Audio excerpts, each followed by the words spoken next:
पेशावर के Hayatabad industrial state में जो कारखाने में आग लगी थी, तकरीबन 24 घंटे गुजरने के बाद रेस्क्यू 1122 के मुताबिक आग पर काबू पा लिया गया है। अभी बिल्डिंग की कूलिंग का अमल जारी है।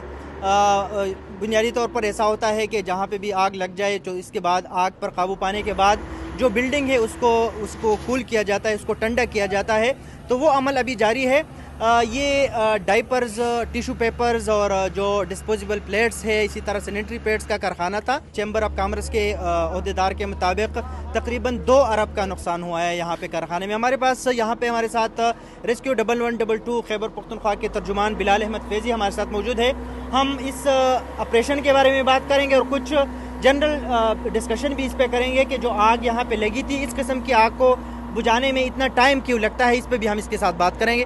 बिलाल साहब, बहुत शुक्रिया। ये बताएं कि पहले तो ये बताएं कि अभी सूरत हाल क्या है, उस बारे में बताएं। जी बिल्कुल, तकरीबन 24 से 26 घंटों की ड्यूरेशन के बाद आग पर मुकम्मल काबू पा लिया गया है। इस वक्त कूलिंग का अमल जो है वो जारी है। जैसे कि आपको पता है कि ये जो आग लगी थी तो उसके बाद 4 मंजिला इमारत थी, इसमें बेसमेंट थी, 3 और फ्लोर्स थे, उसमें मुख्तलिफ हर एक फ्लोर में हर किस्म का सामान मौजूद था।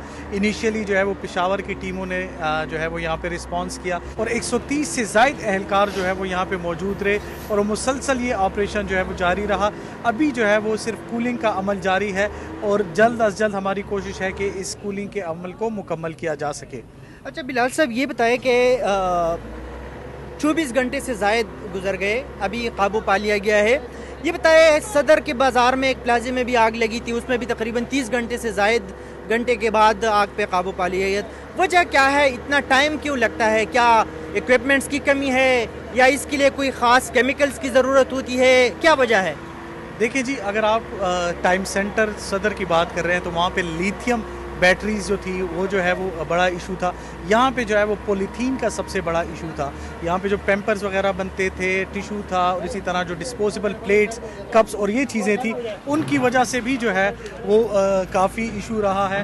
क्योंकि जैसे ही आप इसको आग पर काबू पाते हैं तो ये चीज़ें जो है वो मेल्ट होती हैं, ये कन्वर्ट होती हैं लिक्विड फॉर्म में और इस पे काबू पाना जो है मुश्किल होता है। और हमारी कोशिश ये थी कि आग ना सिर्फ यहाँ मज़ीद ना फैले, क्योंकि इसके अकब में जो कारखाने हैं उसमें एक जो है माचिस का कारखाना था, मार्बल के कारखाने थे और इसमें अब तक भी जो है वो केमिकल्स मौजूद थे। एक जो केमिकल का पोर्शन था उसको पूरे का पूरा सेव कर दिया गया। खुदा ना ख्वास्ता अगर वो आग उस हद तक जाती तो फिर ये मज़ीद तबाही जो है हो सकती थी। पानी के अलावा और क्या इस्तेमाल हुआ है? मतलब मुख्तलिफ केमिकल्स भी होते हैं, स्टैंडर्ड्स क्या है, तो वो केमिकल्स भी यहाँ पे इस्तेमाल हुए हैं या नहीं है? और अगर पानी के अलावा या आपने जो यहाँ पे इस्तेमाल किया है, कोई मज़ीद कोई किसी चीज़ की ज़रूरत होती है ताकि जल्दी आग पे काबू पाया जा सके, जो आप समझते हैं कि वो भी होने चाहिए हमारे साथ? जी देखिए, यहाँ पे पानी और फोम दोनों का इस्तेमाल किया गया है। जब भी पॉलीथीन का ऐसा वो वाक़या होता है तो वहाँ पे हम लोग फोम का रेशो जो है वो बढ़ा देते हैं,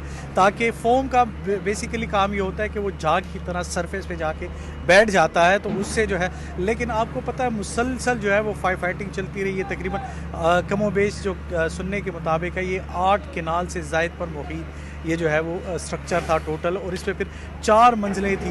मुख्तलिफ मंजिलों पे मुख्तलिफ़ किस्म की प्रोडक्शन जो है वो जारी थी, मुख्तलिफ केमिकल्स थे, तो उन जगहों तक पहुंचना जो है वो भी काफ़ी मुश्किल था। वहाँ पे रसद जो है मुश्किल थी। अब भी आप देखें तो अब भी आपको मुख्तलिफ जगहों पे जो है वो आग के छोटे छोटे जो है वो नज़र आएंगे, लेकिन उन पर काबू पाने के लिए हमारी कोशिश ये है कि एक्सेस जो है वो किसी भी तरफ से बनाया जा सके। दूसरा ये है कि इसमें अगर आप लोग एंट्री करते हैं तो एंट्री में मसला ये है, और जो होती है वहाँ पे आग बुझ जाती है।